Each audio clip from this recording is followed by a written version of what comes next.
Olá, meus queridos, meus irmãos. Vamos dar prosseguimento aqui na segunda parte da nossa aula sobre os sábios do Oriente e a estrela de Belém do nosso curso A Vida e a Obra de Jesus Cristo. Então, meus amados, como nós abordamos no início desse estudo bíblico, há diversas sugestões para a explicação, para explicar a natureza da estrela de Belém, que os homens magos sábios viram. Muitos sugerem que era um fenômeno natural, explicado pela astronomia, como se fosse um cometa, por exemplo. Há registro, por exemplo, que o cometa Halley foi visto no ano 11 a.C. Ainda, segundo essa abordagem, poderia ter sido também uma supernova ou uma conjunção de planetas que poderia ter ocasionado a aparição dessa estrela, a estrela de Belém. Os estudiosos, meus amados, falam largamente na possibilidade de ter ocorrido uma não usual conjunção, um alinhamento de planetas que teria ocorrido em 27 de maio do ano 7 antes de Cristo. Há uma outra teoria que liga uma supernova que astrônomos chineses e coreanos registraram entre março e abril do ano 5 antes de Cristo. Meus amados, enquanto que todas essas sugestões trazem algum tipo de explicação da atividade astral daquele tempo, porém, elas não levam em consideração o modus operandi, a maneira como se comporta e a forma como a estrela de Belém se move no céu, guiando esses magos sábios do Oriente. E essa estrela apontou com extrema exatidão não somente a cidade, de Belém, como também a casa onde Jesus estava, como atesta ali o texto de Mateus, capítulo 2, versículo 9. Em segundo lugar, meus queridos, o texto descreve a capacidade que aquela estrela possuía em particular, que era de aparecer, desaparecer e reaparecer. E mais, ela se movia e direcionava os sábios em suas jornadas, Ela ia adiante deles, ou seja, ela ia se movendo, guiando esses sábios magos do Oriente. Isso é algo que certamente, meus amados, uma estrela comum não poderia fazer, Não poderia. É com certeza a descrição de um verdadeiro milagre, essa coisa de uma estrela reaparecer, dela ir à frente desses homens, dela guiar, dela mostrar com exatidão a casa onde Jesus estava, realmente um verdadeiro milagre. E como nós também já abordamos no início da aula, o texto de Mateus sugere que somente os sábios do Oriente é quem conseguiam ver a estrela. Eu repito, nem os pastores, nem Maria e nem mesmo Herodes, que era um dos mais interessados nesse fato do nascimento do rei dos judeus, pôde ver tal fenômeno nos céus de Belém.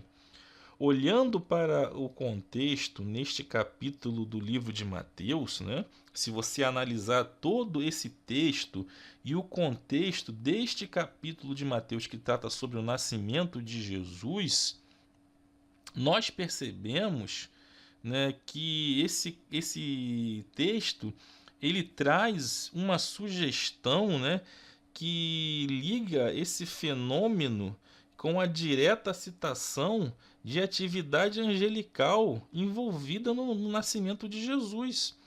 Mateus, ele ali nos seus escritos, parece sugerir, ao menos ele parece sugerir, que aquela estrela era algum tipo de manifestação angelical.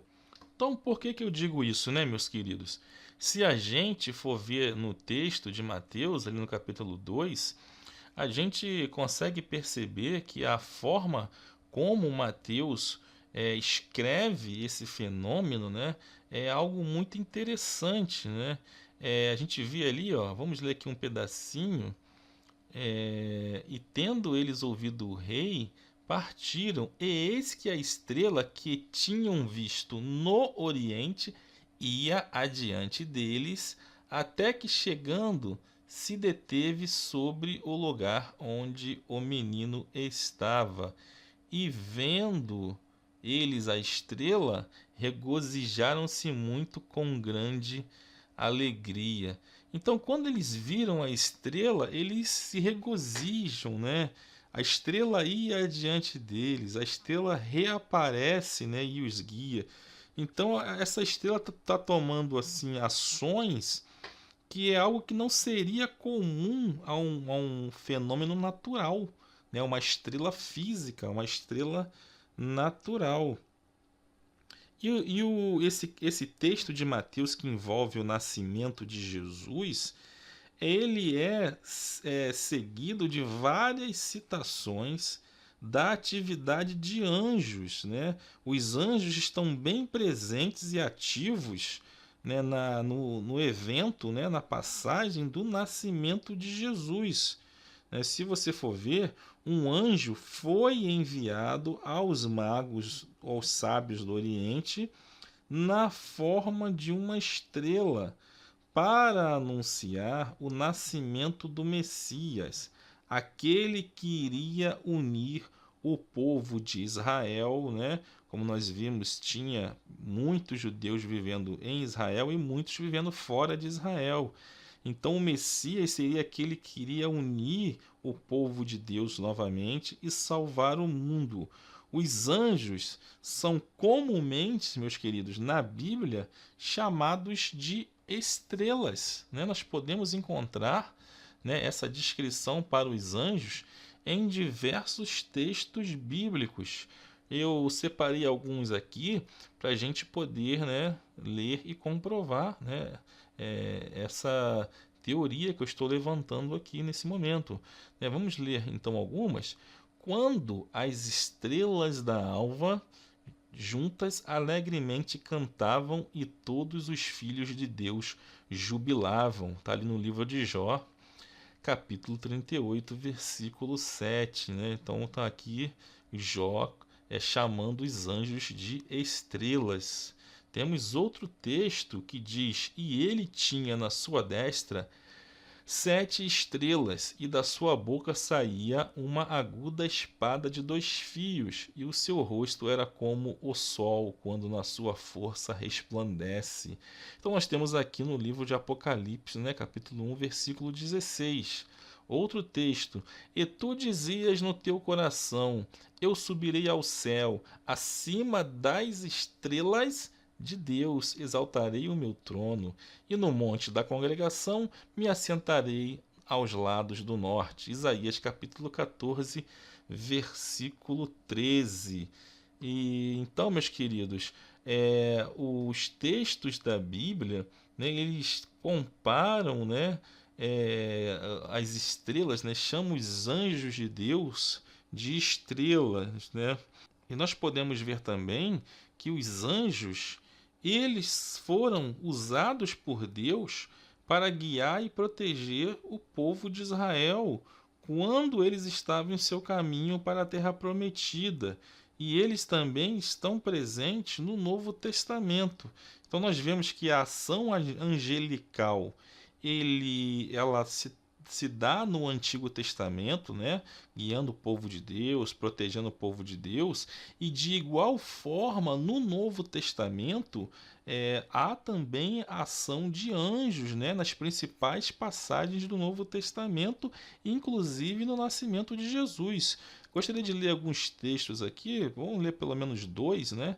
Que o primeiro diz assim: E o anjo de Deus, que ia diante do exército de Israel, se retirou e ia atrás deles, também a coluna de nuvem se retirou de diante deles e se pôs atrás deles, ali no Êxodo 14:19.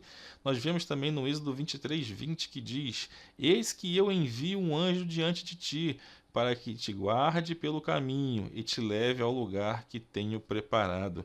Então nós vemos que os anjos de Deus, eles estão bem ativos nas passagens bíblicas. Nós temos também um escritor famoso, né, que é o Dale Allison, professor do Seminário Teológico de Exegese do Novo Testamento em Pittsburgh, na Pensilvânia. Ele cita em um dos seus estudos um texto do livro apócrifo do Evangelho da Infância, que expande a narrativa de Mateus, que diz: No mesmo momento apareceu para eles um anjo na forma de uma estrela, que antes os tinha guiado na sua viagem. Alisson conclui que isto, eu acredito, apenas revela o que estava implícito em Mateus, a saber que aquela estrela era um anjo. Então ali, né, os escritos de Alisson, em 1993, ele escreveu em um dos seus estudos no seminário essa conclusão, né, que ele acredita, né, é um autor, nós estamos aqui citando um autor, né, vivo ainda hoje, que acredita, né, que estava implícito na descrição de Mateus que aquela estrela, da forma como ela vem se comportando no texto, né, a descrição do comportamento dela, quer revelar, na verdade, que aquela estrela era um anjo e ela apareceu somente aos sábios do Oriente, né, a esses chamados reis magos, entre aspas, porque isso era uma revelação que foi dada a eles, né, a esses homens justos, que o rei dos judeus, né, aquele que iria reunir o povo de Deus em um só corpo, né,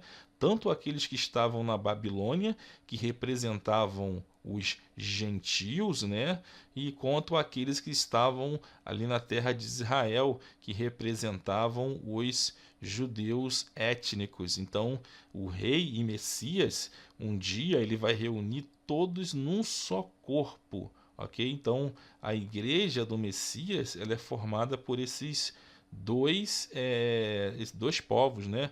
Os gentios que se convertem a Jesus e os judeus também que se convertem a Jesus, que passam a reconhecê-lo como o Messias de Israel e o rei de todo o mundo. Então, meus queridos, essa visão de Dale é muito consistente com a proeminência que a ação dos anjos toma lugar em toda a narrativa do nascimento e da infância de Jesus, ok? Nós podemos ver que os anjos eles aparecem anunciando a Maria sobre a concepção do Messias, né? Sobre a concepção de Jesus, né? Que ela iria conceber e dar à luz a um filho, e esse filho seria o Messias, o rei de Israel. Os anjos também, a atividade angelical, ela aparece anunciando a José sobre a natureza virginal da concepção de Jesus. Ele ali, José quer se separar de Maria, né? A gente conhece a história, e ali um anjo aparece a José, né? Dizendo que não, ele tinha que continuar porque a gravidez de Maria era obra do Espírito Santo, né? Era obra de Deus e que ele deveria continuar com ela. Também, né, a atividade angelical ela aparece ali avisando, né, os magos sábios para não retornar a Herodes, né, porque Herodes ele queria saber, né, a verdade, a localização de onde estava Jesus para depois o matar. Ok? Então eles são divinamente avisados por um anjo para que eles não retornassem a Herodes. A atividade angelical no Novo Testamento, no nascimento de Jesus, também aparece avisando a José para fugir com sua família para o Egito, né? Porque Herodes ia buscar matar o menino. E também a atividade angelical novamente aparece anunciando a José que eles deveriam voltar para as terras de Israel depois da morte de Herodes. Esta passagem, então, meus queridos, sobre a estrela de Belém, ela está relacionada com uma profecia, né, contida no livro de Números, no capítulo 24, versículo 17, no episódio em que Balaão é encontrado, né, ou melhor, é contratado por Balaque, rei dos Moabitas, né, para amaldiçoar ao povo de Israel. Porém, desta tentativa frustrada de amaldiçoar o povo de Israel, surge uma das mais proeminentes profecias sobre a aparição do Messias. Então, ali em Números capítulo 24, versículo 17, nós lemos: uma estrela procederá de Jacó e um cetro subirá de Israel. Então já é uma profecia, né, que essa estrela, né, ela surgiria do povo de Israel, né, de Jacó, né? Segundo o rabino Moisés Maimônides, um grande sábio judeu que viveu no século XIII, também conhecido como Ramban, que tomando esta profecia, né, de Números 24, 17, que é uma profecia que falando sobre a estrela, né, do Messias, ou seja, sobre a estrela de Belém, ele comparou, né, a aparição do próprio Messias, né, do Cristo, ao brilho desta estrela que está descrita aí, a estrela que iria proceder de Jacó, em Números capítulo 24, versículo 17. E ele, né, ele diz assim nos seus escritos, né, no seu estudo, Ramban diz: o Messias é chamado uma estrela porque ele brilhará como um raio pelo céu, visível para todo mundo, para juntar o povo de Deus da dispersão. Uma vez que o Messias irá reunir os que estão em dispersão pelos quatro cantos do mundo, ele é referido como uma estrela que atravessa os céus de uma extremidade à outra. Então nós vemos aqui o comentário de Ramban sobre Números capítulo 24, versículo 17, do século XIII, esse comentário. Então, meus queridos, esse comentário de Ramban está em total conexão com as palavras de Jesus, que descreve a sua segunda vinda de forma semelhante e que faz uma ligação com a estrela revelada aos justos sábios do Oriente na sua primeira vinda. Ok, meus amados? Explicando melhor, com mais detalhes, né, nós vemos aqui uma profecia, né, sobre essa estrela de Belém, né, a estrela que anunciaria o aparecimento do Cristo, né, do Messias, né, de Jesus. Essa estrela, ela já tinha sido profetizada em Números capítulo 24, versículo 17. Uma estrela procederá de Jacó. E esse grande sábio judeu, Ramban, ele, nos seus próprios estudos, fala sobre essa estrela também. E ele, através do seu estudo, chegou à conclusão que o Messias, ele era semelhante a essa estrela e que um dia ele iria brilhar pelo céu, né, como uma estrela que atravessa os céus de uma a outra extremidade, né, e que esse brilho dele era para reunir o povo dele em um só corpo, né? E Jesus, ele também, né, disse algo semelhante. Então veja só aonde a estrela de Belém está nos levando, né? Sobre a aparição do Messias. A estrela estava envolvida na aparição do Cristo, do Messias, na sua primeira vinda, que é o seu nascimento como homem, ok? Filho de Maria, né? Filho de José. E também essa mesma profecia, ela nos leva, essa mesma estrela nos leva à segunda vinda de Jesus, né? Porque está escrito lá em Mateus, capítulo 24, versículo 27, que diz: Porque assim como o relâmpago sai do Oriente e se mostra até o Ocidente, assim será também a vinda do Filho do Homem. Ok, meus amados? Então, um relâmpago que sai do Oriente e se mostra até o Ocidente, ou seja, é a luz no céu, ok? Assim como aquela estrela de Belém que apareceu aos sábios, aos magos do Oriente e os guiaram até a cidade de Belém a encontrar com o Messias, o Cristo, nascido, Rei dos Judeus, Jesus, né? Também, semelhantemente, na segunda vinda de Jesus, haverá um fenômeno parecido com isso, né? Semelhante. Assim como a estrela de Belém, né, fez com que os representantes do povo de Israel que estava no Oriente, né, como nós estudamos, né, eles faziam ou faziam parte da comunidade judaica ou eram muito próximos aos judeus, né, da Babilônia, da comunidade que estava no Oriente. Então, da mesma forma, essa estrela de Belém fez com que esses representantes viessem para as terras de Israel. Ou seja, em menor grau, essa estrela de Belém foi causadora de uma união desses dois povos em um só povo, reconhecendo o nascimento de Jesus.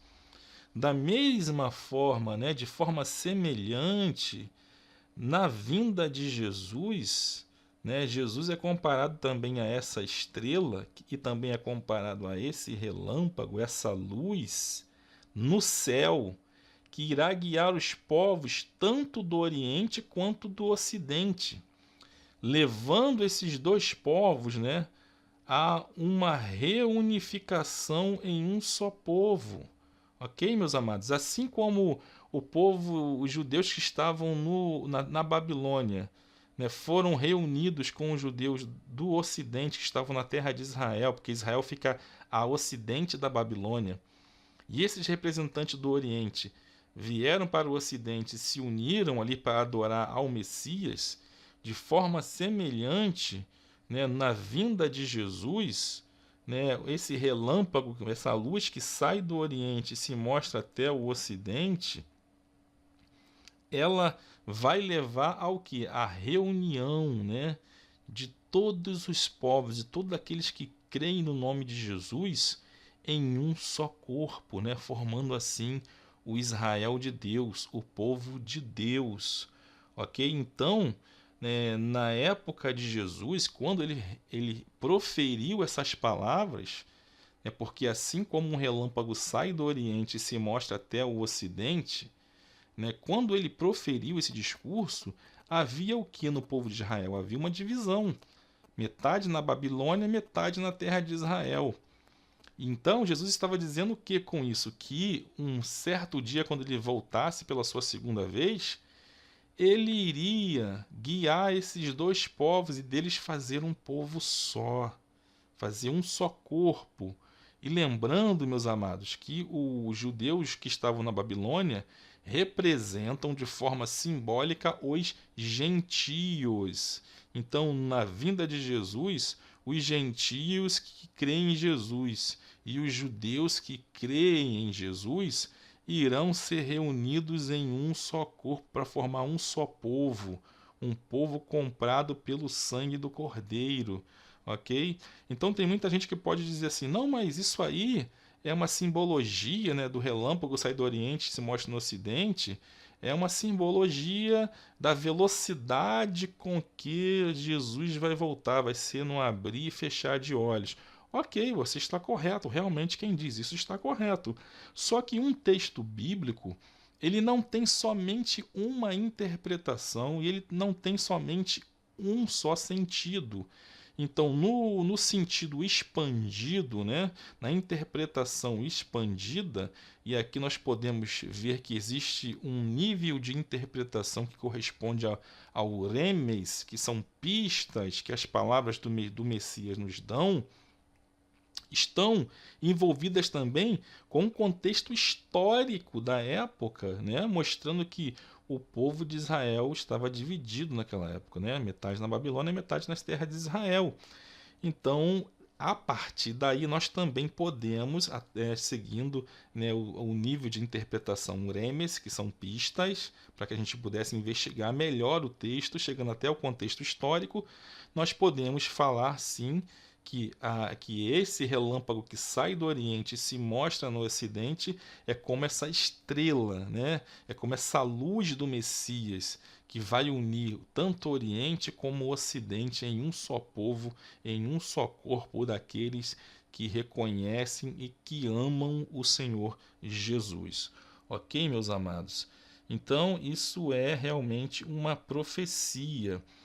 E, meus amados, em menor grau, essa reunião, né, essa reunificação, né, do povo de Deus, ela já começou em menor grau a partir do nascimento de Jesus, né, do povo de Deus como um todo. Essa reunião em menor grau, ela já iniciou e mesmo ela apontou ou ela profetizou um evento futuro que ocorrerá em grande escala na sua segunda vinda e irá terminar com a diáspora do povo de Deus, né? E irá reunir esse povo em um só corpo, ok, meus amados? Então, o nascimento de Jesus também é uma profecia. Essa estrela de Belém, essa luz no céu que serve de guia para os reis magos, né? Essa manifestação angelical, ela também serve de profecia para aquilo que irá ocorrer no futuro, na segunda vinda de Jesus. Ok? Espero que você tenha compreendido bem essa profecia, né, que a estrela de Belém, a estrela do Messias, né, que os reis magos seguiram, nos levaram a concluir. Meus amados, nessa parte da nossa aula, eu gostaria agora de passar a análise dos presentes, né, que os reis magos trouxeram, né, que os magos do Oriente trouxeram para Jesus, né? Então, vamos ler ali no livro de Mateus, né, no capítulo 2, versículo 11, que diz: E abrindo os seus tesouros, ofertaram-lhe dádivas, ouro, incenso e mirra. Então, há muitas teorias, né, muitos estudos teológicos que vão aí explicar o significado desses três elementos que são ofertados a Jesus ali naquele momento após o seu nascimento. E eu separei aqui algumas explicações que eu acho que são relevantes para esse texto. Então, meus queridos, esses elementos, o ouro, o incenso e mirra, eles têm dois significados principais, né? Porque, como eu disse, né, o mesmo texto pode ter aí diversas camadas de interpretações. Então, pode significar muito mais de uma só coisa. Ok? Então, mas as duas principais interpretações para o ouro, incenso e mirra é que Jesus, ele é o Messias rei e sacerdote, ok? Ele é rei e sacerdote. Por que isso? Porque o ouro representa o reinado do Messias. O ouro fala de Jesus, filho de Davi, assim como Bartimeu falou, né? Ele clamou: Jesus, filho de Davi, tem misericórdia de mim. Então, esse ouro fala que o reino do Messias, do Cristo, jamais terá fim. E isso está profetizado lá no livro de Isaías, né? Nós podemos ler lá em Isaías, capítulo 9, versículos 6 e 7, que diz: Porque um menino nos nasceu, um filho se nos deu, e o principado está sobre os seus ombros, e se chamará o seu nome Maravilhoso, Conselheiro, Deus forte, Pai da eternidade, Príncipe da paz. Do aumento deste principado e da paz não haverá fim, sobre o trono de Davi e no seu reino, para o firmar e o fortificar com juízo e com justiça, desde agora para sempre. O zelo do Senhor dos Exércitos fará isso. Então, meus queridos, o ouro, ele representa esse aspecto real, né? Jesus, ele é rei, ele é da descendência de Davi, né? Ele é filho de Davi, e como filho de Davi, ele reinará eternamente. Isso se concretizará na sua segunda vinda, ok? Porque primeiro Jesus veio como Mashiach ben Yosef, né? Jesus veio como Messias, filho de José. Isso nós vamos estudar numa outra aula que fala sobre João Batista e os dois Messias. Mas Jesus também, ele é Mashiach ben David, ou seja, ele é o Messias, filho de Davi. Ok? Então há uma primeira vinda, onde ele é o servo sofredor, mas também há uma segunda vinda, em que ele vai vir como o rei, né? O rei do mundo, o rei de Israel, o rei de todos os povos. Ok? E o seu reino não terá fim. O segundo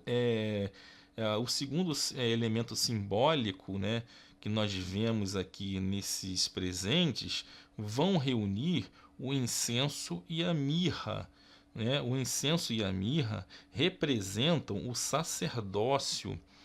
O sacerdote, meus amados, ele tinha a função de mediar, de trazer os elementos da expiação dos pecados perante o Eterno.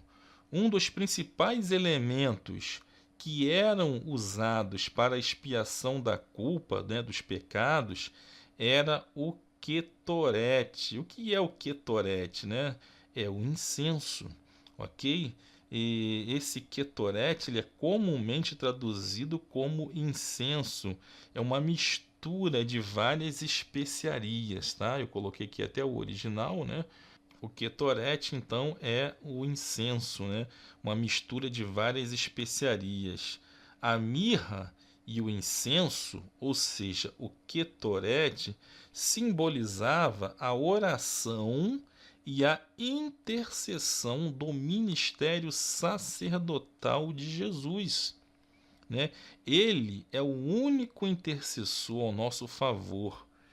E essa intercessão tem o poder de expiar, de perdoar os pecados do povo.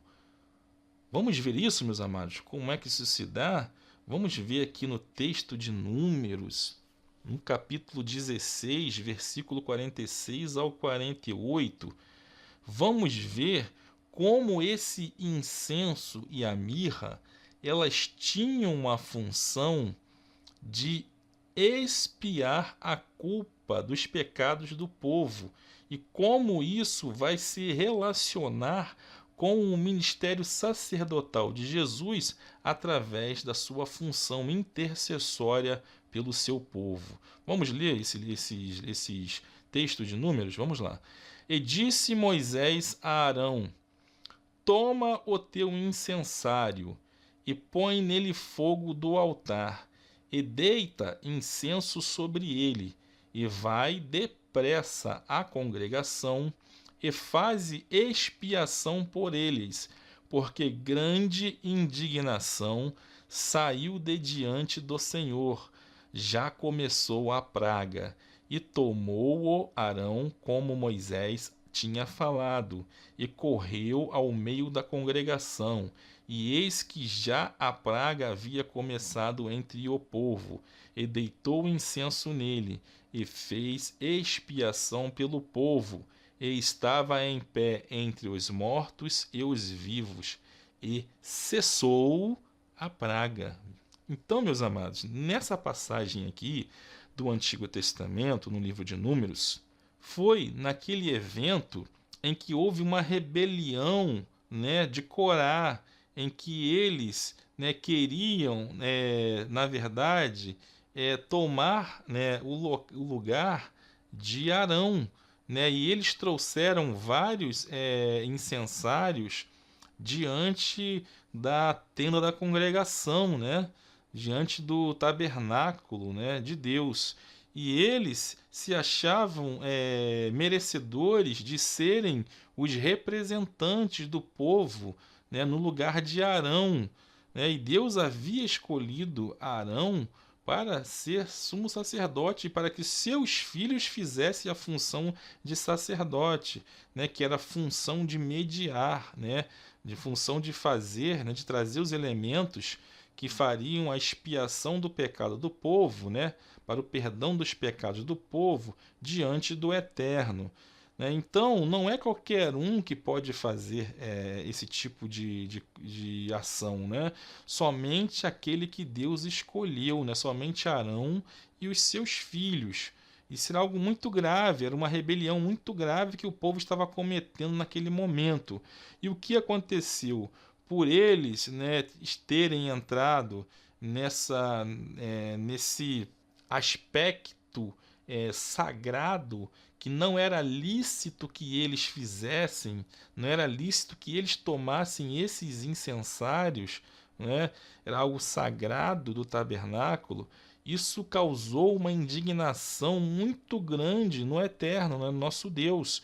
E por causa desse pecado, né, dessa rebelião, iniciou-se uma praga, né, entre o povo e eles começaram a morrer, né? Então, o que que Moisés falou? Moisés mandou que Arão tomasse desse incensário dele, ou seja, ele tinha essa função que Deus tinha dado a ele, e começasse a usar esse incenso, né, botasse fogo no incenso, né, e para que pudesse ser feita a expiação pelos pecados do povo por causa dessa rebelião, né? Então Arão fez isso, ele colocou o incenso, colocou o fogo do altar no incensário dele, e ele começou a se colocar entre os vivos e entre os mortos.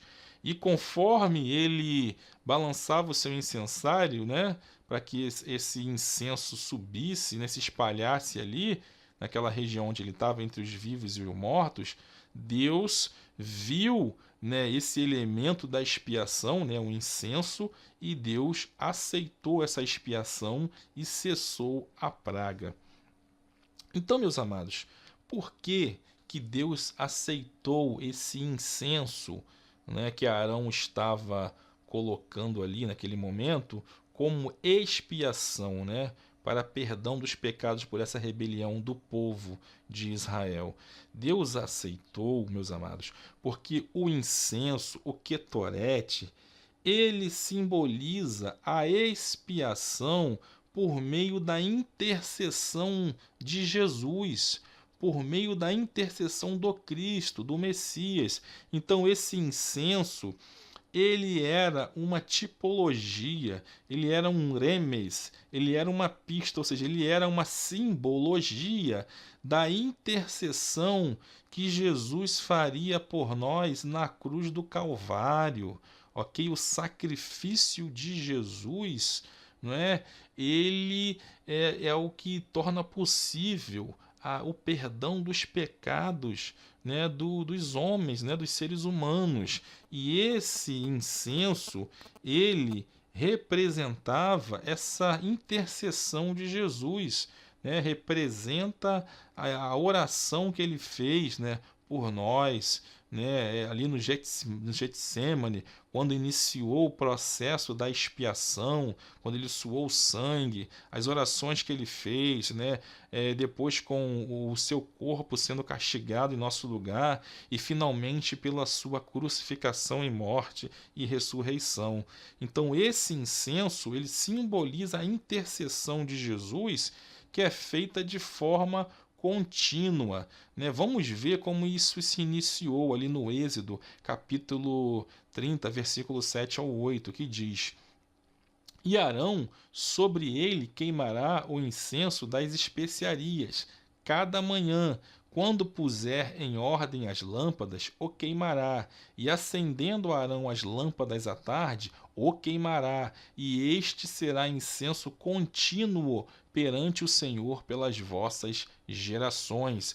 Então a gente percebe aqui, meus amados, que esse incenso que simboliza a intercessão de Jesus ao nosso favor, ele era queimado de manhã e à tarde, né? Ou seja, esse incenso era também queimado de forma contínua. É porque esse incenso representa a intercessão contínua que Jesus, o Messias, o Cristo, faz por nós, como está descrito ali no livro de Hebreus, no capítulo 7, versículo 25, que diz: Portanto, pode também salvar perfeitamente os que por ele se chegam a Deus, vivendo sempre para interceder por eles. Então Jesus, o Messias, o Cristo, ele intercede sempre por nós, dia e noite. Se há um acusador dia e noite, há também um intercessor dia e noite. E essa era uma função sacerdotal,